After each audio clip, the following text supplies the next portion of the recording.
dari sejumlah anggota Dewan Perwakilan Rakyat.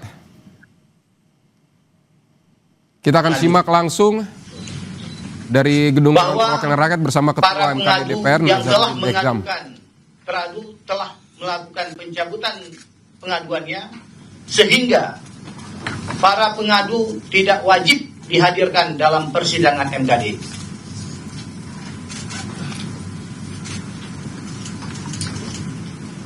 Identitas teradu: nama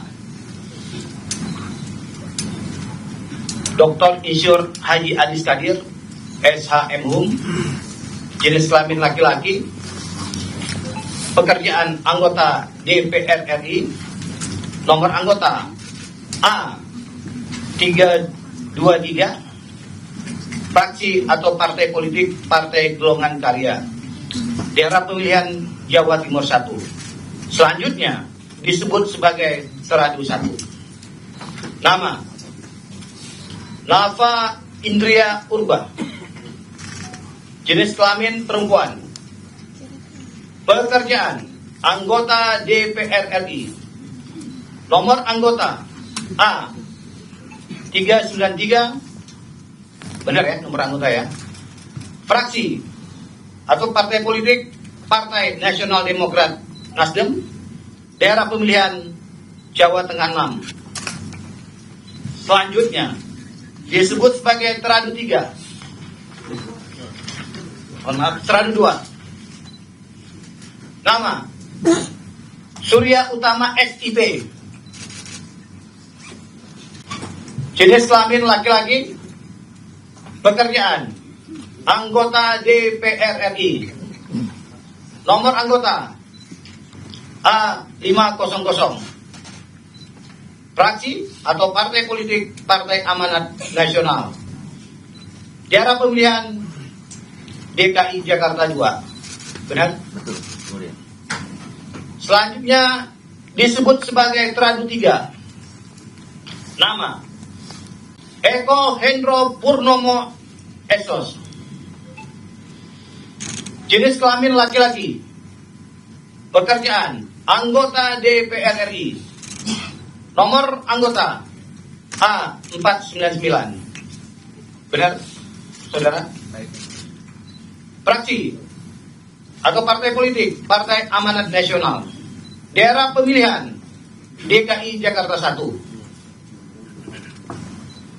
Selanjutnya disebut sebagai teradu 4. Nama Dr. Ahmad Saruni SK MIKOM, jenis kelamin laki-laki, pekerjaan anggota DPR RI, nomor anggota A381, fraksi atau partai politik Partai Nasional Demokrat, daerah pemilihan DKI Jakarta 2. Benar. DKI Jakarta 3. Benar ya? Benar. DKI Jakarta 3. Selanjutnya disebut sebagai teradu 5.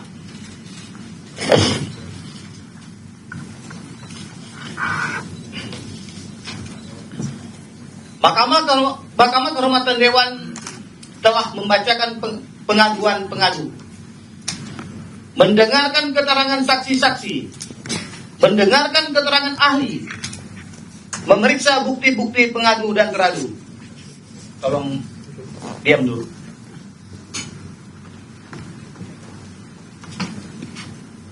Memeriksa bukti-bukti pengadu dan teradu. 3. Tentang fungsi, tugas, dan wewenang Mahkamah Kehormatan Dewan dianggap dibacakan.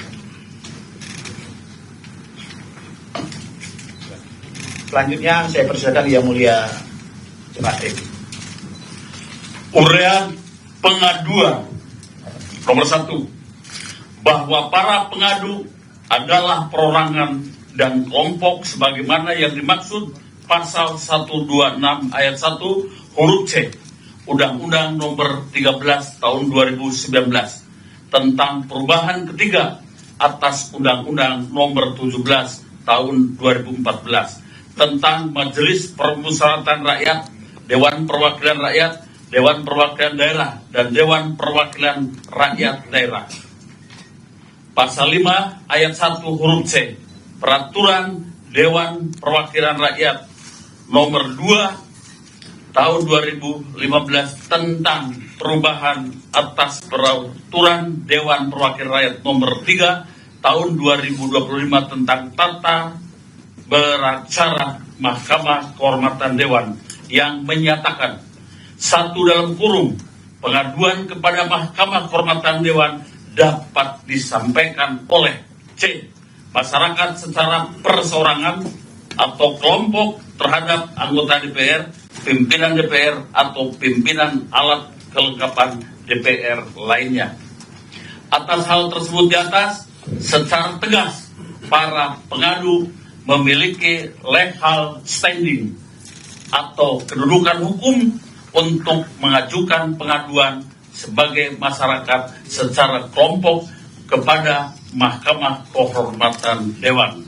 2. Bahwa menurut para pengadu, dugaan pelanggaran kode etik terhadap Tradu 1 akibat pernyataan yang keliru pada hari Selasa tanggal 19 Agustus 2025 di area Kompleks Parlemen Senayan, Jakarta Pusat. Sewaktu ditanya oleh tim media dengan menyatakan 3 juta rupiah itu sudah paling murah.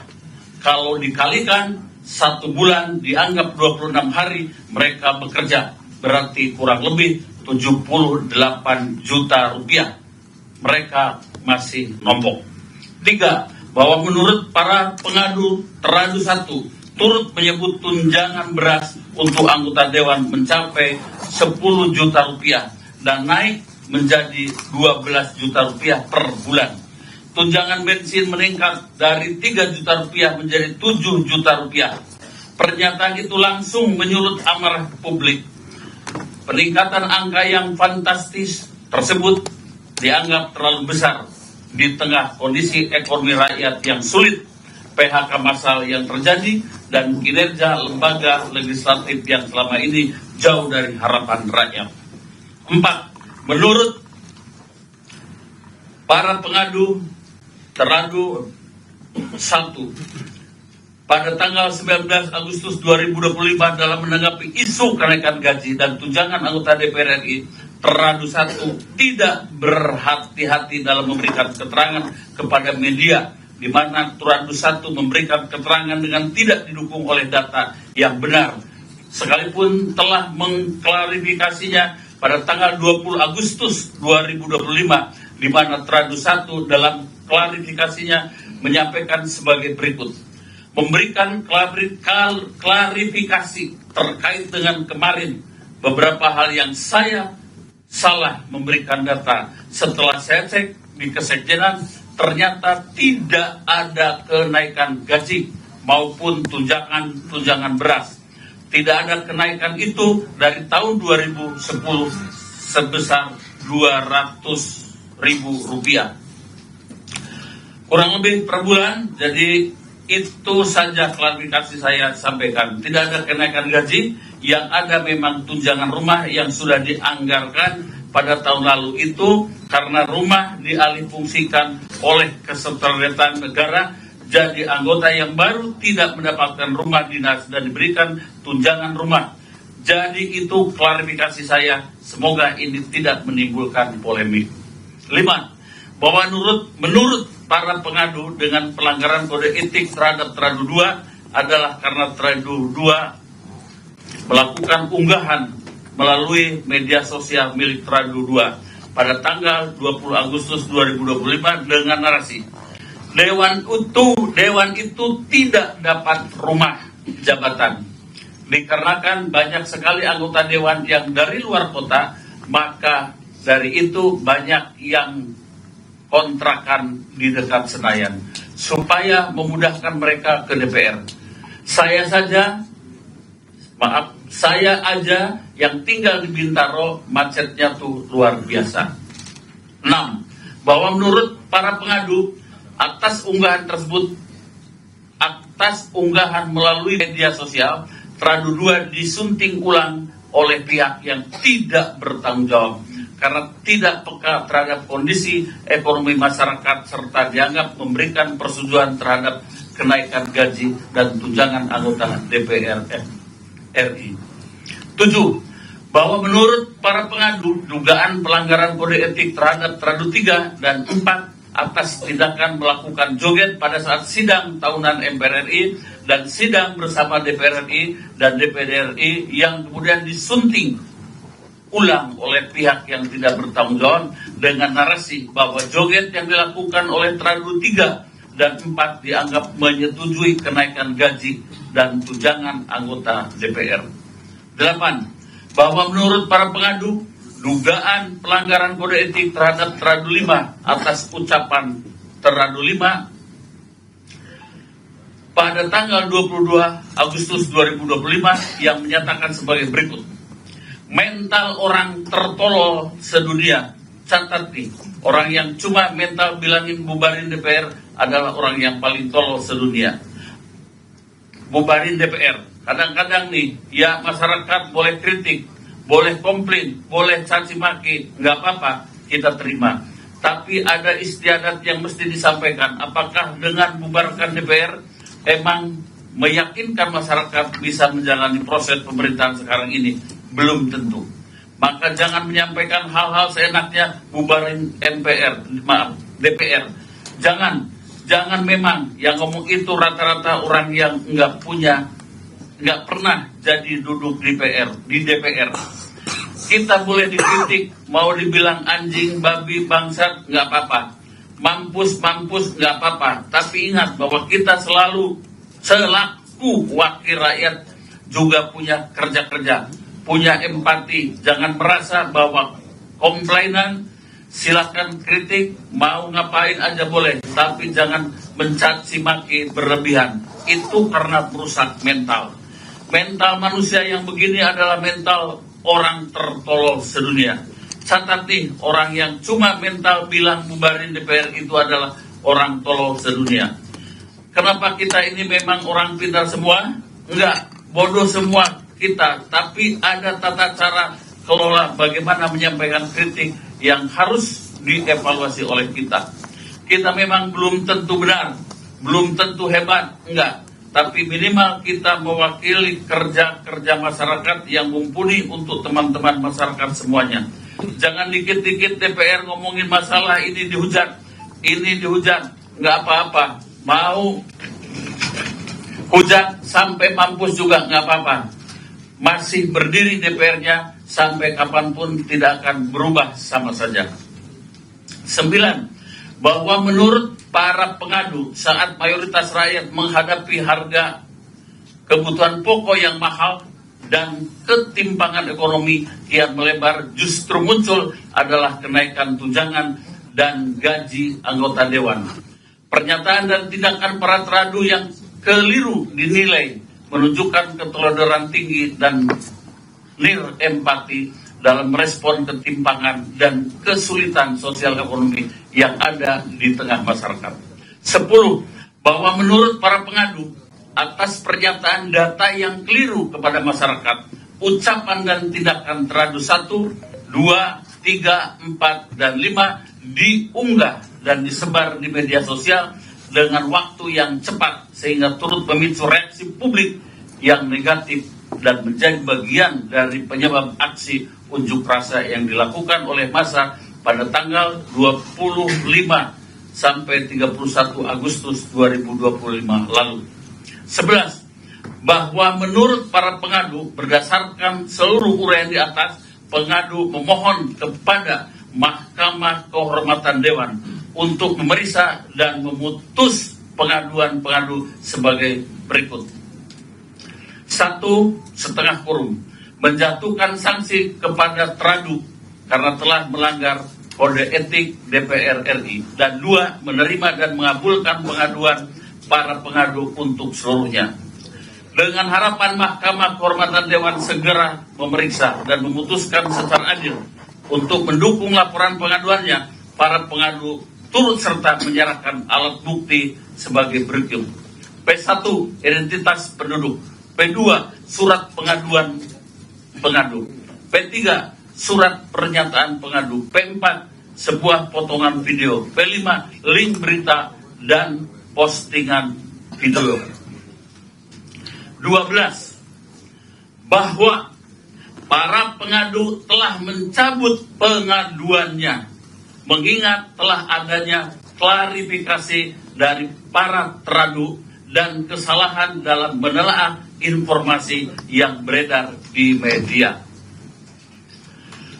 Fakta-fakta dalam persidangan menimbang bahwa terhadap pengaduan Akpo, saksi-saksi telah didengarkan keterangan di bawah sumpah dalam persidangan pada hari Senin, tanggal 3 November 2025 sebagai berikut. 1. Saksi pertama, Deputi Persidangan DPR RI Ibu Supri Hartini SIP MSI di muka persidangan memberikan keterangan sebagai berikut. Bahwa sidang tahunan MPR RI 2025 dan sidang bersama DPR dan DPD RI telah diputuskan oleh pimpinan DPR RI tanggal 26 Mei 2025 dilaksanakan seperti tahun-tahun sebelumnya. Acara dan agenda tersebut sudah dikoordinasikan dengan 3 sekretariat lembaga, MPR, DPR, dan DPD RI. Sehingga semua susunan acara sudah dikomunikasikan dengan 3 lembaga tersebut dan proses persiapan dilaporkan ke pimpinan DPR RI. Bahkan dikomunikasikan dengan Sekretariat Negara dan kementerian terkait untuk komunikasi terkait agenda rapat tahunan tersebut. Bahwa penampilan pertunjukan di agenda sidang tahunan MPR 2025 dan sidang bersama DPR dan DPD RI mengacu kepada tahun-tahun sebelumnya tentang susunan acaranya, bahkan pembawa musiknya sama dari Universitas Pertahanan. Untuk lagu-lagunya pun dikoordinasikan dengan pihak-pihak terkait. Bahwa dalam sidang tahunan MPR RI dan sidang bersama DPR RI dan DPD RI tanggal 15 Agustus 2025 tidak ada sama sekali pembahasan mengenai kenaikan gaji DPR. Bahwa sebelum pelaksanaan sidang telah dilakukan 2 kali latihan persiapan gladi kotor dan gladi bersih. Gladi kotor H-2 diikuti oleh semua pihak yang terkait dan gladi bersih tanggal 14 Agustus 2025 dan disaksikan oleh pimpinan MPR, DPR, dan DPD RI. Bahwa persembahan lagu daerah sudah dipersiapkan dan merupakan bentuk apresiasi dan penghargaan budaya daerah yang ditampilkan pada acara kenegaraan tersebut, termasuk acara sidang tahunan MPR RI dan sidang bersama DPR RI dan DPD RI dan penampilan musik tampilan di akhir acara setelah semua prosesi sidang selesai. Bahwa Presiden Prabowo Subianto menyampaikan 2 materi pada agenda sidang tersebut. Yang pertama, kinerja lembaga-lembaga lain, dan kedua, pidato kenegaraan dalam rangka menyambut Hari Ulang Tahun Kemerdekaan Republik Indonesia yang mendapatkan apresiasi dan standing applause dari peserta sidang atas capaian dan pidato kenegaraan. Bahwa Orkestra Simfoni Praditya Wiratama dan paduan suara Nusantara Universitas Pertahanan sudah tampil di acara sidang tahunan dalam rangka HUT Kemerdekaan RI selama 3 tahun berturut-turut. Bahwa saksi selaku Deputi Persidangan dan Kesekjenan menyayangkan dan menyesalkan acara kenegaraan itu disunting dan dinarasikan negatif serta tidak bersesuaian dengan fakta yang benar oleh oknum-oknum yang tidak bertanggung jawab, sehingga kami ke depan akan mengadakan evaluasi dalam upaya pencegahan agar hal-hal tersebut tidak terulang lagi di kemudian hari. 2. Saksi 2, Koordinator Orkestra Simfoni Praditya Wiratama dan paduan suara Nusantara Universitas Pertahanan di muka persidangan memberikan keterangan sebagai berikut. Bahwa saksi mendapati undangan untuk menjadi penampil di dalam sidang tahunan MPR RI dan sidang bersama DPR RI dan DPD RI sejak tanggal 7 Juli 2025. Bahwa saksi telah menerima pilihan lagu yang akan ditampilkan di dalam surat undangan yang diterima, yaitu lagu Sajojo dan Gemu Famire. Bahwa persembahan lagu daerah yang ditampilkan oleh Orkestra Simfoni Praditya Wiratama dan Paduan Suara Nusantara Universitas Pertahanan dimulai setelah setelah rangkaian sidang ditutup. Bahwa Orkestra Simfoni Praditya Wiratama Universitas Pertahanan telah beberapa kali menjadi penampil dalam acara-acara kenegaraan. Bahwa selama saksi mengikuti jalannya sidang tidak pernah ada pembahasan dan pengumuman kenaikan gaji dan tunjangan anggota DPR RI.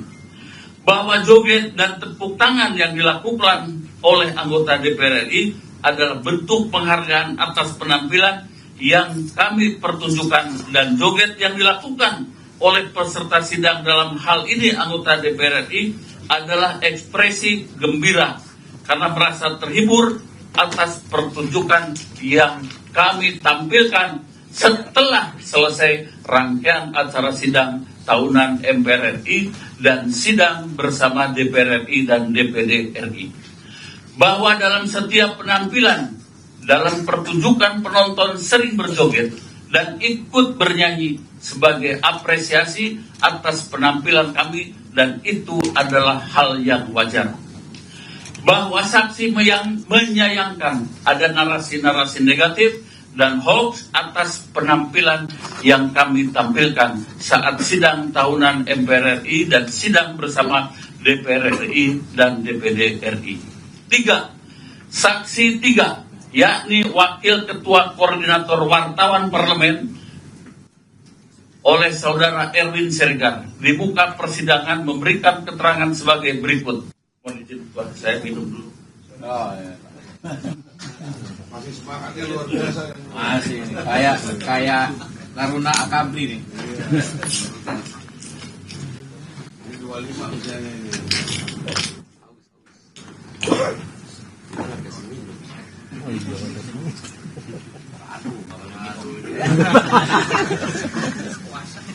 Aktif. Dan saudara, sidang putusan Mahkamah Kehormatan Dewan DPR RI masih berlangsung, di mana Wakil Majelis Hakim TB Hasanuddin sedang membacakan hasil dari persidangan yang sudah dilaksanakan pada hari-hari sebelumnya. Untuk jumlah anggota DPR, diantaranya ada Adis Kadir dari Partai Golkar, dan Ahmad Sahroni dan juga Nafa Urba dari Partai Nasdem, dan juga ada Uya Kuya dan Eko Patrio dari Partai Amanat Nasional.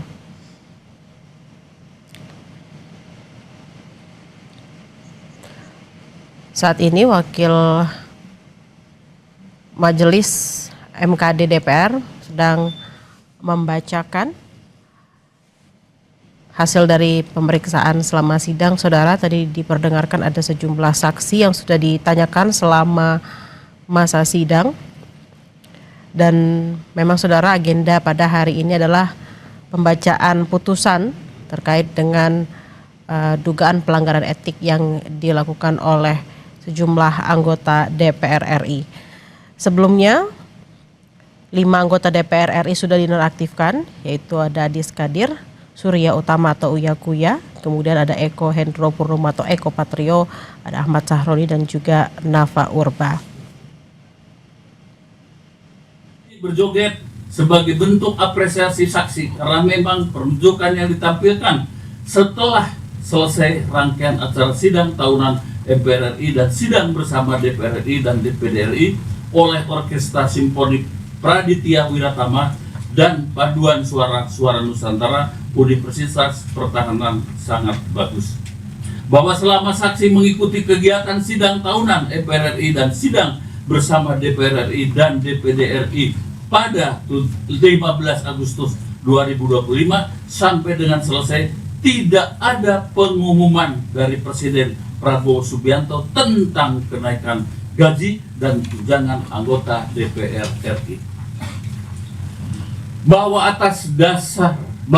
atas adanya konten yang beredar di media yang menarasikan bahwa anggota DPR RI berjoget-joget karena kenaikan gaji ada hal yang tidak benar dan tidak sesuai dengan fakta sidang tahunan MPR RI dan sidang bersama DPR RI dan DPD RI. Bahwa penampilan dari Orkestra Simfoni Praditya Wiratama dan Paduan Suara-Suara Nusantara Universitas Pertahanan dimulai setelah selesai rangkaian acara sidang tahunan MPR RI dan sidang bersama DPR RI dan DPD RI yang ditutup oleh Ibu Ketua DPR RI.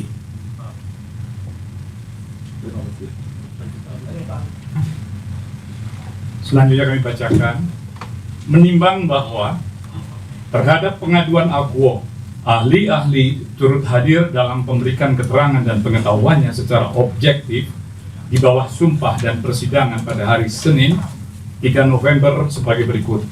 Pertama, ahli 1. Dalam bidang media sosial, kami hadirkan Saudara Ismail Fahmi menyampaikan beberapa pokok keterangan, di antaranya bahwa menurut ahli, media sosial memiliki pengaruh yang sangat besar terhadap pembentukan opini publik di Indonesia. Saat ini, masyarakat lebih banyak mencari dan mempercayai informasi melalui media sosial dibandingkan sumber-sumber resmi ataupun pencarian melalui Google. Akibatnya, informasi yang tersebar di media sosial, baik yang benar maupun hoax, sama-sama berpotensi membentuk opini. Selanjutnya, masyarakat cenderung mempercayai konten dengan jumlah viewer dan likes terbanyak tanpa melakukan verifikasi. Fenomena tersebut disebut dengan bias popularitas. Bahwa konten klarifikasi atas pelurusan informasi jarang viral karena bersifat faktual dan kurang menarik dibandingkan dengan konten emosional. Merujuk pada teori Thinking Fast and Slow oleh Daniel Kahneman, manusia memiliki dua sistem berpikir, yakni sistem satu bersifat cepat dan emosional atau reaktif, sedangkan sistem kedua lebih bersifat rasional. Berita hoax menyentuh sistem pertama sehingga lebih cepat menyebar, sementara berita berbasis data dan fakta sangat sulit diterima oleh publik.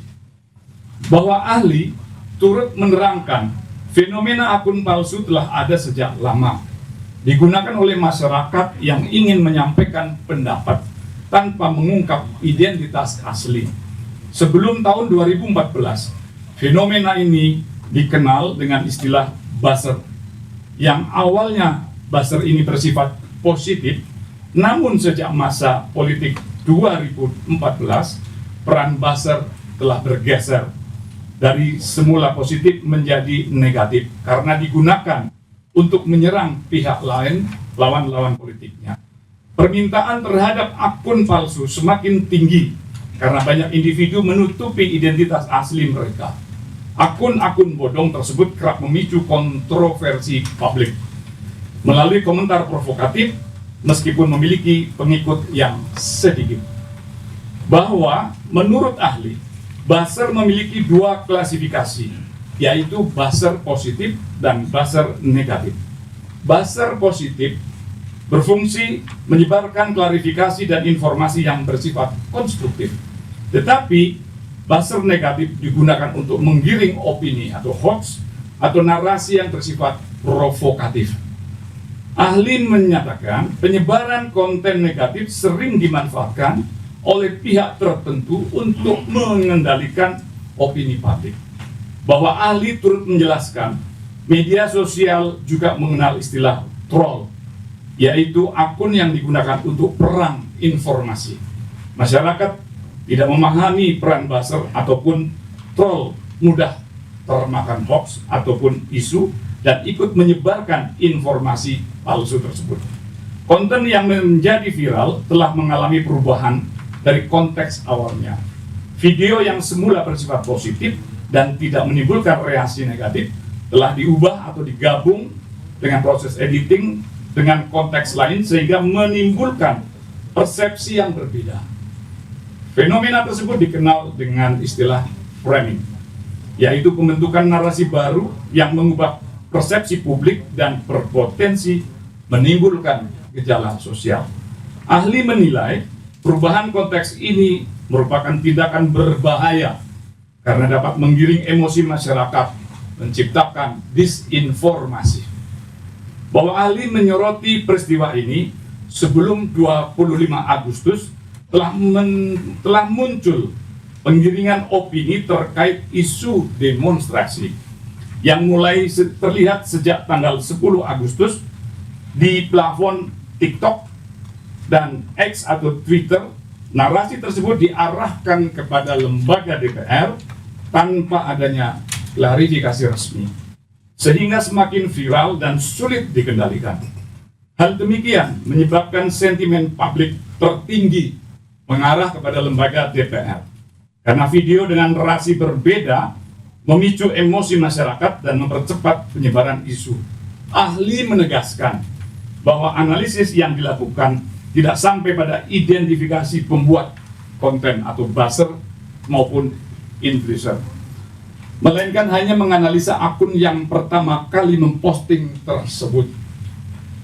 Bahwa ahli memberikan strategi dalam mengatasi permasalahan tersebut. Pertama, pemerintah atau lembaga legislatif perlu memiliki strategi komunikasi yang sistematis untuk menjaga kondisi publik tetap kondusif. Strategi tersebut meliputi pre-banking, yaitu langkah persiapan sebelum kebijakan dirilis dengan memperkirakan potensi reaksi masyarakat dan menyiapkan narasi penjelasannya. B.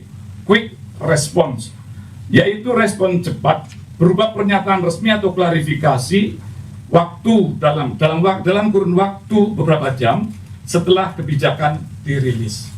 Apabila informasi tidak segera diklarifikasi, masyarakat cenderung menganggap informasi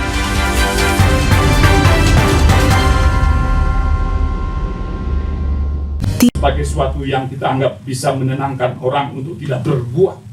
Ahli berpendapat bahwa sosialisasi, penyuluhan, pendidikan, dan informasi tidak boleh berhenti dan dijalankan agar orang dapat disiplin dalam penggunaannya agar tidak melanggarnya.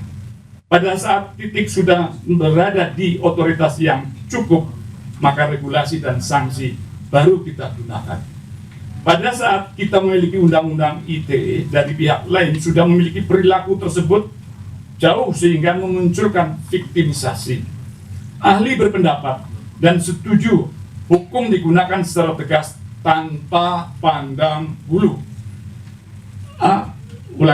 Di sisi lain memunculkan populisme dari aparat penegak hukum atau APH dalam rangka melihat pembuat hoax dapat dimanfaatkan.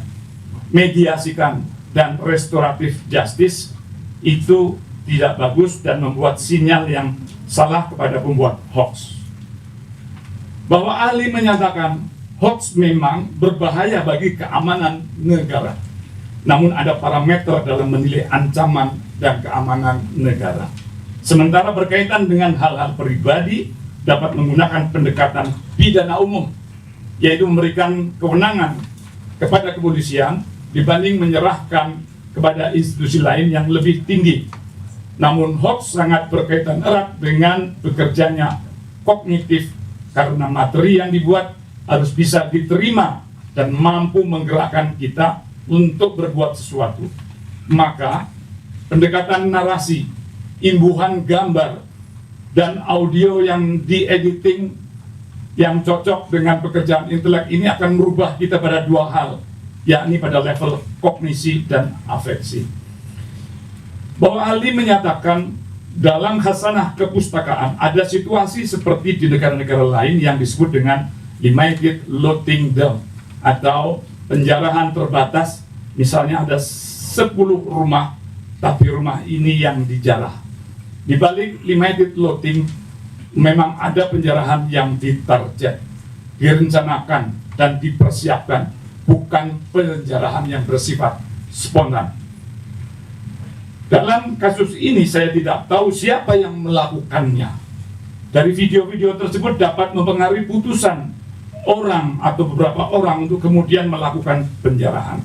Baik itu ada godaan, intuisi, atau uang. Saya menduga dengan cukup adalah ada rasa kolektif, ada perasaan bersama yang muncul di tengah-tengah masyarakat dan mengena kelompok menengah ke atas. Seperti kita lihat dengan intelektual yang cukup tinggi, yakni ada perasaan tidak adil. Tujuan dari video tersebut adalah menciptakan sense of injustice dan menimbulkan tindakan. Kehadiran video-video yang muncul 1 bulan terakhir dengan aneka versinya menghadirkan triggering atau pencetus semacam ajakan untuk melakukan sesuatu perbuatan atau tindakan. Tanpa ada belief atau feeling yang, tanpa ada belief atau feeling tidak akan efektif. Dengan adanya triggering merupakan one step closer sebagai perbuatan yang disusun. Bahwa Ali menyatakan kejadian di bulan Agustus tersebut merupakan kategori target and selected. Artinya bukan kejadian spontan. Selain itu, pembuat video tidak mungkin dilakukan oleh orang awam. Pasti ada jam terbang di dalamnya. Bahkan lebih dari itu, diperlukan seni dan keterampilan untuk memadukan narasi, gambar, audio, maupun mengaduk-aduk feeling agar mengena ketika dilontarkan pada hari dan jam ini. Akan viral atau tidak dibandingkan saya posting 2 hari yang lalu. Hal tersebut dapat disimpulkan pada 3 hal. Pertama, ada niat dan intensional. Kedua, sengaja. Dan ketiga, terencana dalam arti harus menyiapkan akses, bukan perbuatan yang spontan. Bayangkan, apabila orang tersebut sepenuhnya mengetahui apa yang diperbuat, mengetahui tujuan, bahkan menyadari akan akibatnya, bahwa ahli selanjutnya juga menyatakan secara disiplin kriminologi berbeda dengan hukum. Dalam ranah hukum terbatasi dengan hal-hal yang bersifat normatif, terkodifikasi, dan harus sesuai dengan hukum acara. Ada 3 pendekatan yang dapat dilakukan. Pertama, ada niat jahat dalam hukum atau mens.